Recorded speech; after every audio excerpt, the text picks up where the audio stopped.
Assalamualaikum warahmatullahi wabarakatuh. Sahabat Ayunda Kencana Sakti,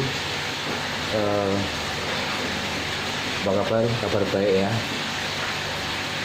Semoga selalu kabar baik di hari-hari yang menyertai teman-teman. Selain kabar baik juga semakin dimudahkan untuk mencari rezeki, semakin diberi kesehatan dan semakin diberi keselamatan. Apapun yang kita jalani, semoga selalu mendapatkan jalan rezeki. Kita jalani yang baik maksudnya. Sahabat, beberapa waktu yang lalu kita pernah membahas cara menghitung rasio ya. Masih ingat di konten dulu ya, menghitung rasio solar atau BBM pada kendaraan. Nah, rasio solar itu biasanya adalah 1 berbanding berapa gitu. Nah, intinya pada 1 liter itu bisa digunakan untuk menempuh berapa kilometer. Nah, kalau tempo dulu itu pembahasan yang kita bahas itu pada odometer hidup. Jadi angka kilometernya itu bisa langsung kita baca di kilometer. Nah, sekarang pertanyaannya, bagaimana kalau kendaraan kita itu odometernya sudah mati? Nah, odometernya mati. Nah, pembahasan kali ini adalah tentang bagaimana ya menghitung rasio BBM ya pada odometer mati. Nah, kawan-kawan, intinya adalah untuk menentukan 1 dibanding berapa km, 1 liter untuk menempuh berapa km. Jadi di pembahasan yang lalu yang harus kita hitung adalah 1 volume ya, volume BBM ya. 2 adalah jarak. Nah, tentu saja hal ini nanti akan jadi masalah apabila dalam penghitungan jarak ini tidak bisa dibaca di odometer ya, berapa km ya. Odometer yang di speedo itu kan ada kilometernya. Nah, kalau di speedometer mati, tentu saja konstanta dari rasio perbandingan ini per unit itu lain-lain. Nah, kalau kita berada dalam lingkungan perusahaan yang hanya 1 atau 2 biji, tidak masalah,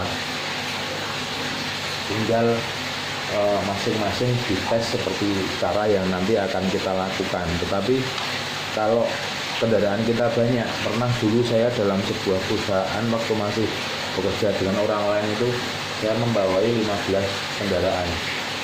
Nah, tentu saja kan tidak mungkin karena manajemen dalam sebuah perusahaan itu biasanya hanya 1. Jadi manajemen dalam perusahaan itu biasanya inputnya 1, baik itu Hino, baik itu Mercy, baik itu kendaraan lain itu inputnya 1. Jadi intinya kita harus tahu secara rata-rata ya sejauh mana rasio dari kendaraan itu. Nah,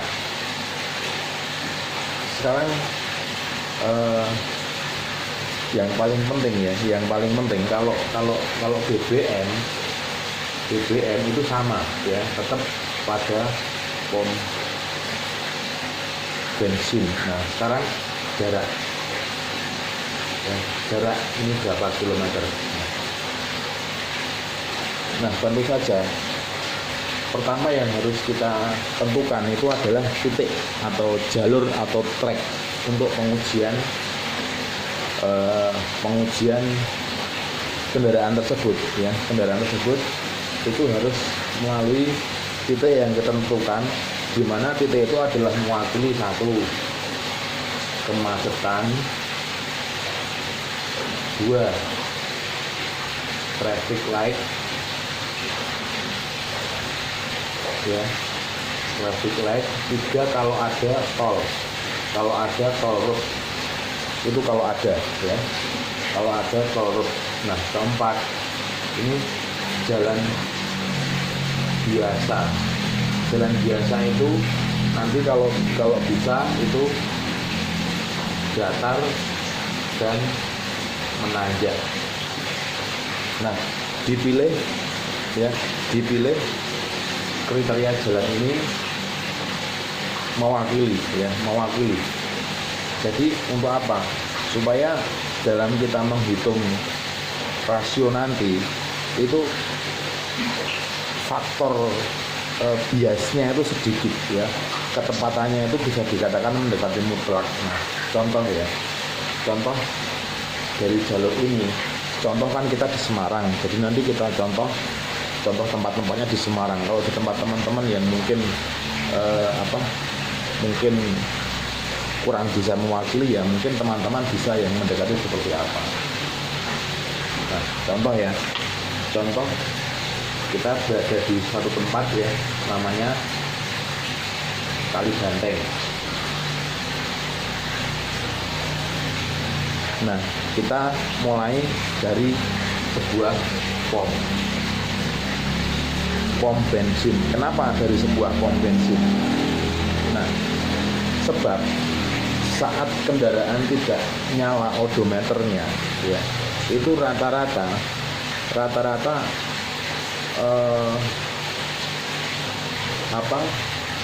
kita harus mengisi saat dimana solar itu penuh dan kembali dalam keadaan penuh ya.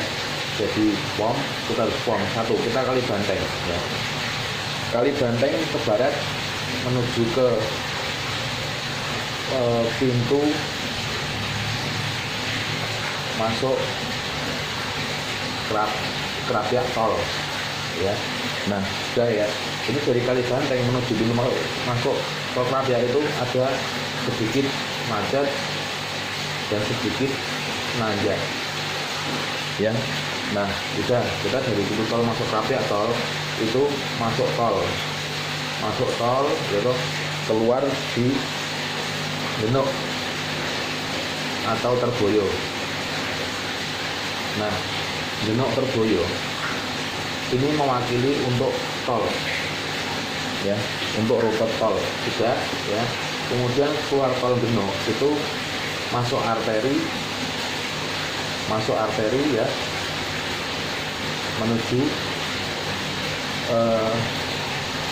menuju ke ini lagi Kali Banteng. Ini mewakili macet jalan datar. Nah, ini dari sini kita hitung melalui GPS ya, melalui GPS atau mungkin melalui mobil atau roda 4 yang lain, supaya ketahuan berapa kilometernya di sini ya, keempat ini. Jadi memang harus mulai proses panjang supaya perhitungannya itu mendekati perfect ya, supaya baik kantor ataupun driver itu tidak ada permasalahan yang nantinya akan mengerucut pada sebuah perselisihan. Nah, ini udah ya ketemu ya. Ini taruh aja di sini, kilometernya di sini 60 kilometer, nggak ada ya 60 tol sana.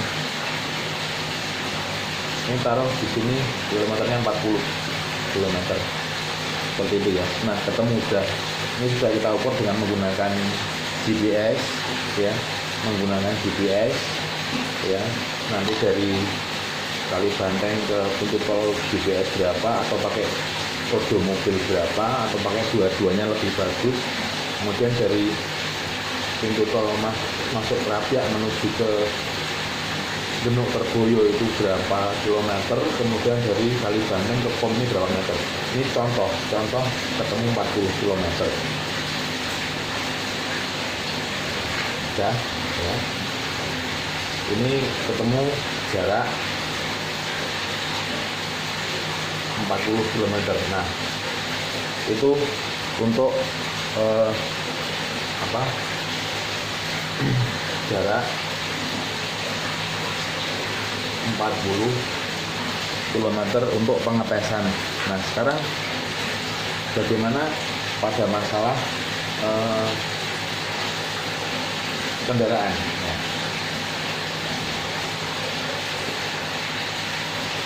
Sekarang apabila dalam sebuah kantor itu ada, kalau dulu saya di perusahaan tempat saya bekerja itu ada 15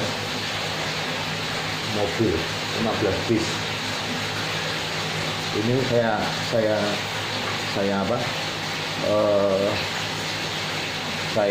bawai semuanya, saya urus sendiri dengan 2 orang staf. Nah, 15 bis ini nanti dipilih beberapa yang mewakili. Jadi mungkin ada dari 5 bis itu nanti ada jenis tahun, ya, 2 karakter kru. Nah, karakter kru itu bisa dipelajari dari faktor usia atau faktor usia, ya, usia kru, atau mungkin cara pembawaan. Kan kita udah bisa, si dia sopirnya balap, si itu pelan-pelan. Nah, nanti harus dimasukkan dalam tes. Nah, taruh aja kita memilih 3, ya. 1, 2, 3 dari 15 unit, ya. Kita pilih 3. Ini kendaraan 1, ini kendaraan 2, ini kendaraan 3, seperti itu. Nah, pada saat yang waktu yang bersamaan,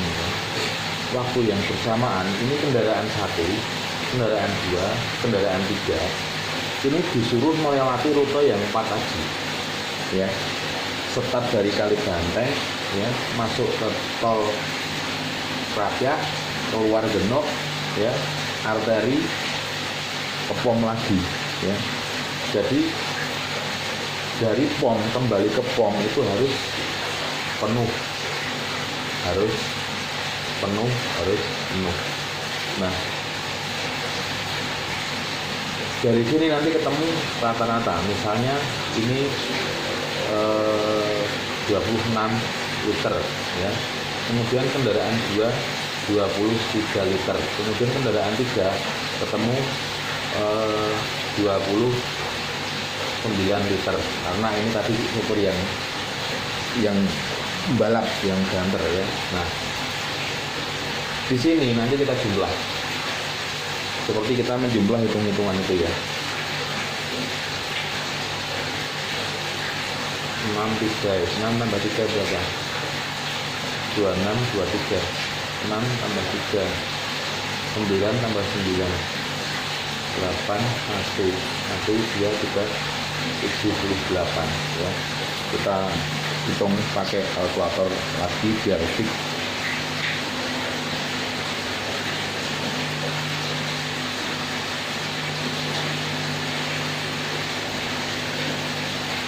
Dua 6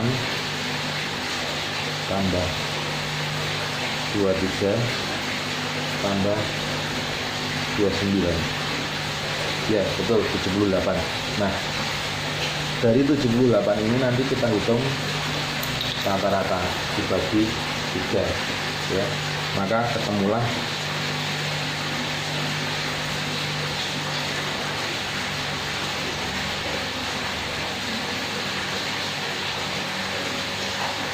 ketemulah 26. Nah, sudah. Nah, kita memperoleh rata-rata pengisian solar. Jadi 26 liter. Nanti yang 23 atau yang 29 itu yaitu sudah merupakan pergeseran, sudah merupakan ya anggap aja itu sudah pembiasan, karena kita harus menghitung sebuah sistem untuk dimasukkan ke angka untuk dimasukkan ke dalam sistem. Sudah ketemu 26 ya.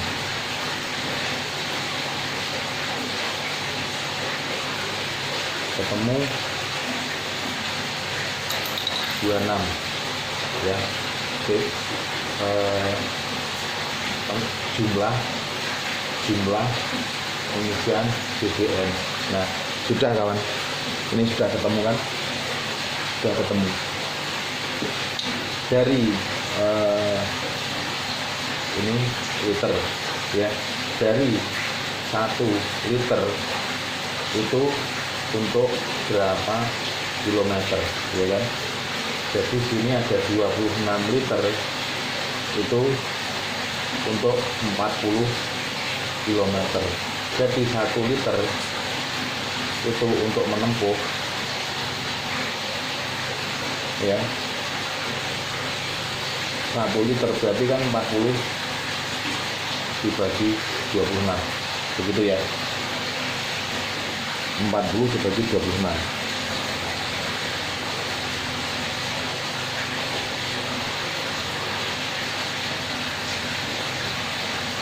Dibagi 26 1,53.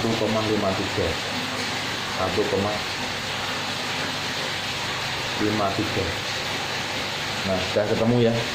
Jadi 1 liter itu menempuh 1,53 kilometer. Seperti itu ya, sudah ketemu hasilnya.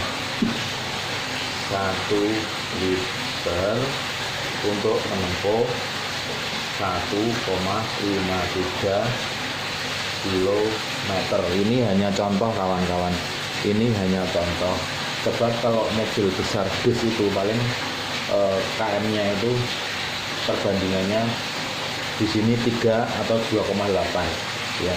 Karena mungkin saya tadi mengumpamakan jaraknya salah ya, di sini hitungnya agak boros, tidak apa-apa ya. Jadi ketemu 1 dibanding 1,53. Nah, dari angka sini kita kembali ke konten dahulu, konten pengisian bahan bakar ya, untuk menghitung saku solar. Ini dimasukkan ya. Sudah ketemu. Begitu kawan. Jadi memang kalau dalam odometer tidak nyala, kita harus menggunakan beberapa kendaraan apabila kendaraan kita banyak. Tapi kalau kendaraan cuma 1 ya enggak masalah. Kalau kendaraan cuma 1 biasanya juga masih sistem kekeluargaan. Tapi kalau udah kendaraan di atas 5 itu biasanya sudah sistem yang bicara. Oke kawan, semoga bermanfaat. Semoga teman-teman selalu dimudahkan untuk mencari rezeki ya. Semoga selalu di bawah lindungan Allah SWT. Dan satu pesan saya kepada teman-teman, selalu menjadi orang yang baik. Terima kasih. Assalamualaikum warahmatullahi wabarakatuh.